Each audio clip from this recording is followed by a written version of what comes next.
Okay, hello and welcome to Kiki Does the Candidate. So normally when we're getting to know something about our candidates, we're just knowing what you can read online, a little bit of gossip, a little bit of maybe somebody knows somebody, But here you're going to get the true hard facts, deep down dirty personal stuff, like everything you ever wanted to know about somebody but could not finding out on the internet, This is the real truth. Okay, I have the beautiful Green Party. They are all women's. Very exciting. Now you can call me biased as much as you like, but I think it's great. So we have the beautiful Kathy, the wonderful Tanya, and the fantastic Jody, all here with us to tell us about themselves and about what it's like being green. So hello, ladies. Hi. Hi, Kiki. What's your favorite color? Green. I was wondering if that would be the answer. It's a toss-up. Oh, look. It's a toss-up. Oh, you're the only real through and through green there, Kathy. What about middle names? Nicole. Nicole? Helen. Helen? Leanne. Leanne. I don't have one.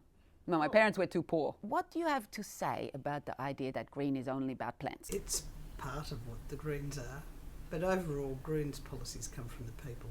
And so whatever the people are interested in, Greens are prepared to follow through with. Young people need to know that there is hope, and I think we do serve that hope up. Can we still give a planet to our children? Well, one would hope, but we need to keep being right there in the centre of political decision making. It was probably one of the reasons why I decided to put my hand up to run for local government, get involved and actually see what change we can actually make at a local level. And how much impact can you be having local? Because I think this is where you can really make a change. And you can do it quickly. Yeah, more quickly, yeah, I think so. Do you think that's true? Absolutely. You've been in there, Kathy. Look, What do you absolutely. think? I think that it can be done local, which is one of the reasons why we had the Climate Council roll out the Cities Power Partnership, which works at the level of local government. And different local governments sign up and each make pledges as to what they can do. Kiama's joined up as one of the early adopters of that. And that's one of the reasons why Kiama has now got pretty close to finalising its zero carbon emissions plan. And do you think that Kiama is a green community? We'll become one once we all get in. Yeah. There are a lot of people who are very concerned about their environment. I don't know whether they'd describe themselves as a green community, but certainly when it comes to climate change, I think that we find that the numbers are in favour of acting for the environment. If the world had been ruled by women, we wouldn't be in this position. Do you think this is true? Depends on the women. Good point. I think it's difficult for women in leadership. I don't think it's easy to be your own type of person when you're in a man's world. I think the more women that we have at the table, that's the important thing. I think back to Kiki's original question though, she was imagining a world where the politics was run by women and had been run by women, and yes, Tanya, it's not been like that in Kiama Council. I've been the only woman for 9 years. But I do think that women have, as Jody says, a totally different way of seeing the world. There's not that mechanistic approach. It's got far many more, social and spiritual and holistic sort of components to it, and I think that women do see the needs of their countries differently. I don't think the men's mean to be privileged white men all the time. That's what was given to them. And I think that interestingly, the more women's maybe we can have in power, the more that men's can be different too. They can behave more, finding their softer sides. My mum, whilst she's always discussed political issues, she's been an active member of another political party. That we shall not name. But there seems to be a bit of a long line of politically interested and active women in my family, and it was only recently I found out that my grandmother actually ran for local government in Wollongong. Wow. What do you think about Jacinta being able to have a baby and be in politics? How groundbreaking was that? I think it's terrific. Yes. It's just wonderful. Every incidents of women breastfeeding in meetings or having children in the back room being cared for and still being able to do their job. I just think that's what men have been trying to prevent for a long time. What do you want to see happen right now to help the the planet? Well, I guess for me, it's 100% renewable energy, and that would be council operations. And another thing for me would be a lot more community gardens. I'd love to see some more electric vehicles and Absolutely, some charging yeah. stations. I'd like to see some more community-owned power, whether it be wind power or solar power. We've got ourselves in a position where the climate is warming, and I think we also need to protect ourselves against the extremes that we are going to have. I mean, so one of the things I think would be useful is to make sure that everybody's house is insulated. Extremely valuable for us to make sure we've got sufficient shade in public areas.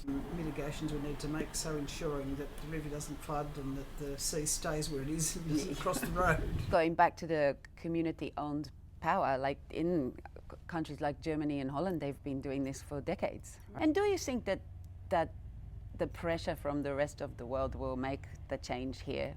Look, I don't know where that pressure's going to come from, whether it's going to be from the cost of the disasters the government has to remediate, or whether it come from around the pressure around the world of mothers who've progressed further than us. But And can we, the people, put that pressure? This is well, what I think we can. I think we With our need to. vote. Yeah, with our vote. And it surprised me, but survey after survey, population survey, puts climate change as At the top. number one. So why do we forget that when we go to the poll? Do we somehow worry about food on the table more than we worry about the bigger picture? Is this what's happening? I think economy comes in front, but it's because it's always presented that it's one or the other, whereas I think that it doesn't have to be one or the other. People don't potentially think long term, or they go, oh, it won't happen to me, or it won't happen in my lifetime. And do you think that the sort of emergency of COVID takes people's attention away? COVID has got people preoccupied in a different way, and one of the real problems we've got with COVID, and it's necessary, but we've got problems, is that a lot of personal protective equipment is plastic. Yes. And we've got masks that are plastic, and there are people dropping them in the street, and so we're accelerating one problem to solve another problem. What do you think about the fact that Australia is too controlling as a government, and where does the balance sit for you with this? Kiama are so passionate about their environment, where they live. If we should be merged with another council, they have a voice. Yeah. We have a really engaged and active community here. You don't think the local council is nanny stating the people here then? I think there's probably room for improvement in terms of communicating. I think the intention is not to be nanny-ish. Not to nanny. A lot of decisions are just made purely on economics without thinking much about the consequences. You had a pretty big role in this there, Kathy, I believe, or that we didn't get amalgamated. At the time of the amalgamation, we had a few politicians come to talk to us from different parties.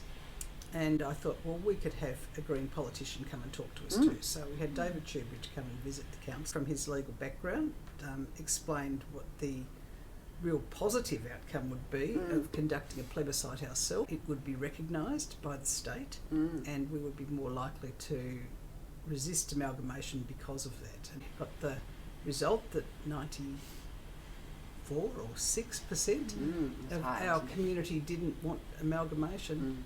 We were released from that proposal within a couple of weeks. Wow. I had a role in it, but it didn't happen just as a result of me. I mean, there was a very powerful community voice. Yes, and a great example of how community can make things happen. What is your favourite thing about Kiama? I think the passion, the love that people have for Kiama.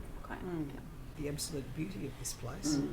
And I think because we live in such a lovely place, people just enjoy that, and they tend to just have a relaxed attitude towards the place that they're living in, and from that flows the acceptance of community or helping each other, or just we're not stressed out of our heads, like people in big cities are, and so we're more open to other options. I was going to quote the movie The Castle. And just say it's just the vibe. The vibe. It is the vibe. It's the vibe. I like that. The seesaw of protection and having to create more housing. What do you reckon about the seesaw? Which way will it flop? Hopefully not onto farmland. Yeah. Council's done a fairly good job in balancing where the housing goes. Yeah.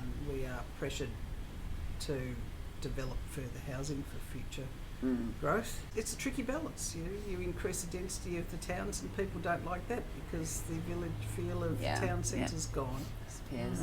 But we've got good farmland, and if we put houses on farmland, well, then we don't have that option of being able to produce food locally. I really feel for protecting agricultural land, and hope that developments as they do occur are environmentally sound. What do you think about the fact that Kiama is very white middle class? Yeah, you're correct. Well, it is, and it's probably for me one of the only things that I don't love about it. Could we change this? I think it's a tradition. That's the way we've been, but the affordability means the tradition doesn't change. So I mean, we're not all privileged. There are certainly people who are a pretty average person who are living here too. But it's an educated population. To buy in, it's hard. Every suburb, what gets built in London, for example, has a housing commission building in it. I have heard it's put here a lot in this country that developers should be having to be affordable housing in every development. What do you think about these things? That's one of the reasons why I accelerated the inclusion of a housing strategy into Kiama's local strategic planning statement, because it means that there's going to be... I just have to say, sorry, 1 second. I just love it how all these big words about all these big things just roll off your tongue. I'm like, oh my God, she's amazing. She just knows all this bang, bang, bang, bang. But one of the reasons I felt that should be put forward into the current version of the Community Strategic Planning Statement is because it means that there'll be a study of the housing needs of the Kiama population. People have been talking for a long time about not being able to have their children buy in here.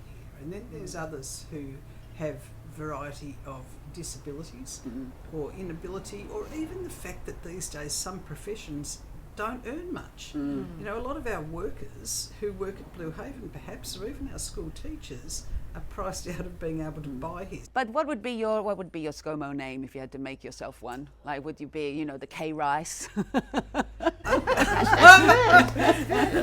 Okay, right. It's a girl. I'd go for a positive name. I could be Katie Can. Oh, Katie Can, I love it. Oh, so much better, and that does not sound like a disease. I was once referred to as Yoda, which is actually Jody, Yoda, small, wise. Yeah. I like it. Yodi Joe. Tanny G. Tanny G. Thinking a bit like Kenny G. Maybe you should all just be the Can party, Katie Can, Tanny Can, and Yodi Joe. We will. We will. I like that. If you could only have one thing in life, just one thing, what would it be? I'd like to see income equality. From my own perspective, I really love my veggie garden. Yeah. And the veggie garden's quite good because I can share it too. Is that your secret for your tranquility, for your calmness? Yes, a bit of time with green outside. Yeah. It's one of my favorite things about you, Katie Can, is that you're always very, very calm and measured. For me, good health. For me, my family, my friends, and our community. Kindness. I like kindness. Kindness is a good one. If you had to do something every day that made you uncomfortable, what would it be? I think being denied coffee. Thinking for me it would probably be to challenge myself to do something that I can't do, because that's always uncomfortable, and you need to have this internal talk to convince yourself that yes, you can do it. But every time you do it, you grow a bit more. Fronting the media like this. Awesome. Could you explain to me what it was like to be the only woman? Different in that I thought differently to the rest of them. There's a difference in being a woman because the priorities are different. Yeah. And so what I would think they should be discussing more of, often the blokes just didn't really think was an important thing to be thinking about. Just the angle that you might approach a decision from was different. And so we thank you for standing up for us. When there are no women to represent you and to represent that point of view of being a woman, we are missing out. I wish you all the very best, and I hope you stay very green. We will.